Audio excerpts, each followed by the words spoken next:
राम नारायण राम। आज आपण बोलणार आहोत की मॅनमेड माणसांनी निर्माण केलेल्या गोष्टी लोकांना कशा प्रकारे बिघडवत आहे। आज समाजात जवळपास सर्व काही मॅनमेड आहे। निसर्गावर आधारित काहीही उरलेलं नाही। शिक्षण मॅनमेड आहे, औषधोपचार मॅनमेड आहे। आजकाल डॉक्टर केवळ रोगावर औषध देतात। ती औषधे फॅक्टऱ्यांमध्ये बनवली जातात, पण कोणीही हे का विचार करत नाही। आज रोग का होत आहेत? रोग होत आहेत, लोक त्रस्त होत आहेत। यामागचं सगळ्यात मोठं कारण म्हणजे लोक ध्यान मेडिटेशन करत नाही। कॉलेजमध्ये, शाळांमध्ये, सरकारी शाळांमध्ये सर्वत्र ध्यान अनिवार्य करणे फारच आवश्यक आहे। असा काहीतरी नियम असायला हवा ज्यामध्ये प्रत्येक माणसाने 24 तासांपैकी किमान 2 तास तरी दररोज ध्यान करावे। त्यामुळे तो स्वतःचे आणि समाजाचेही कल्याण करू शकेल।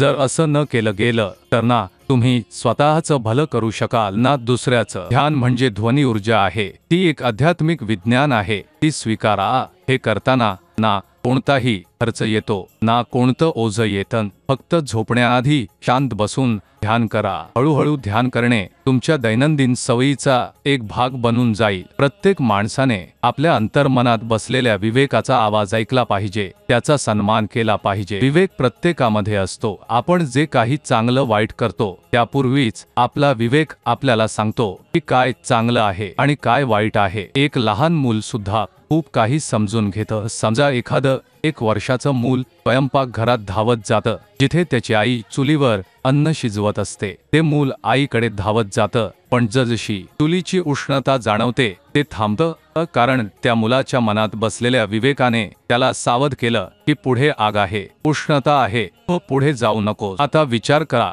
जेव्हा एक लहान मूल सुद्धा त्याचा विवेक ओळखू शकतं, तर आपण का नाही? आपण का आपल्या विवेकाचं ऐकत नाही आणि जाणून बुजून चुका करत राहतो? हे जे आकाश आहे हे आद्य व अनाद्य अशा वेदांचं संपूर्ण पुस्तक आहे। हेच खरं पुस्तक आहे, ते मॅनमेड नाही। या पुस्तकात अगणित पानं आहेत, म्हणजे अगणित तारे आणि ग्रह नक्षत्र। प्रत्येक ग्रह नक्षत्रामध्ये पंचमहाभूत सामावलेले आहेत। हे सगळे नक्षत्र पंचमहाभूतांपासूनच बनले आहेत, ज्यामध्ये पाणी आहे, ऊर्जा आहे, हवा आहे, सर्व काही आहे। या सगळ्यांपासूनच निसर्गाची निर्मिती झाली आणि आपण सर्व निर्माण झालो। याच ऊर्जेमधून आपले मन, आपली बुद्धी, आपला विवेक निर्माण झाला आहे। हा विवेक आणि चैतन्य आपल्याला योग्य मार्गाने जगायला शिकवतो। आपला हा विवेक वेळोवेळी आपल्याला सावध करतो। जेव्हा आपण चुकीचं काही करत असतो, आपलं मन आणि विवेक केवळ योग्य अयोग्य यातला फरक सांगत नाही, तर आपल्या संपूर्ण विकासासाठीही उपयोगी ठरतो। ध्यानाबाबत लोक खूप बोलतात, पण आम्ही अनुभवलं आहे की ध्यान म्हणजे काय हे लोकांना समजलेलंच नाही। माणूस आपल्या जीवनात खूप चुका करत आहे, पण त्या चुका समजूनही घेत नाही।